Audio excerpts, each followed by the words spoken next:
She held out one hand and touched his knees, still clenched together desperately. These knees are really going to get you in trouble with me, I can tell. I don't want to have to tell you again to spread them wide open, she told him, the smile gone. Now. Slowly, he opened his knees but kept his hands inefficiently cupped around his engorged penis. That's better, she said. Now, your hands need to find a better place to be. How about behind your head? He hesitated. This was humiliating. She slapped his hands sharply. We don't have time for this, she said. If you want to have time for me to change you 80 all today, let's get going. He reluctantly released his penis and put his hands behind his head. There was a trace of a smirk on her face which she apparently was trying to hide. He closed his eyes in shame. But they flew open wide again when he felt something shockingly cold over his groin. Gasping, he looked down, seeing her holding an ice pack to his penis. It was large, and she had wrapped it around it, allowing it to cover his testicles and inner thighs as well. Holy shit, he sputtered. That's too much. His hands became unclasped from behind his head, but he stopped them from interfering, sensing that was too much. He glanced at her face and caught a very stern look he had only seen on his mother's face. Hands, was all she said, her voice as cold as the ice pack. Slowly, he put them back. Her face relaxed a little, but she kept eye contact, forcing him to drop his eyes and finally close them in defeat. His groin was starting to feel numb now. He pretended he was somewhere else.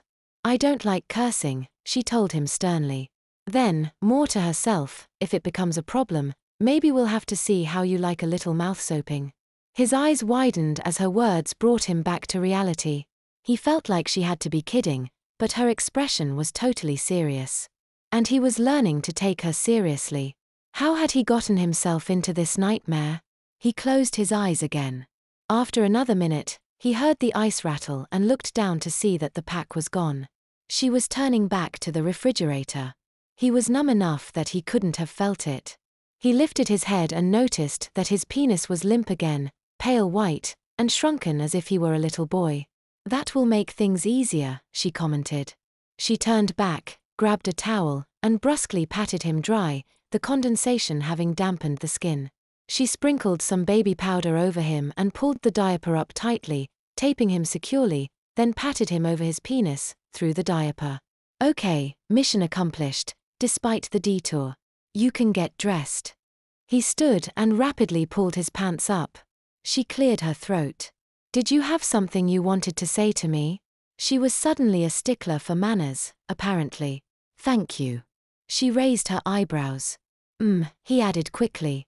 This seemed to satisfy her, and she turned to unlock the door. Oh, she exclaimed. I almost forgot. She went to her purse, pulling out a tall cup with a lid and a hard straw.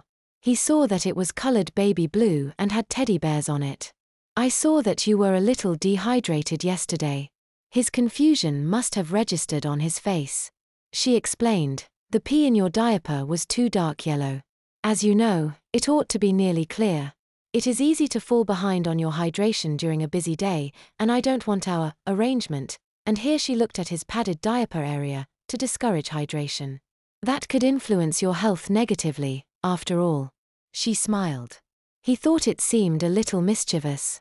So I vow to help you remember to drink throughout the day. He stared at the cup, which appeared to be full. It's water. Sorry if the cup looks a little young for your age, but it's all I had at home. How about if we say that you should have this drunk by 10 a.m.? We can do another by the time you start in the afternoon, and a third by 3 p.m. That should keep your kidneys working. We're a team. And I'll keep you healthy. His heart sank. He didn't want to refuse her. She seemed to have a temper today. But she was going to force him to wet his diaper frequently today. Of course, if your urine is still too dark, we can adjust how often you have to empty it. The door was open now, and she patted his puffy behind on her way out to get the first patient. Time for work.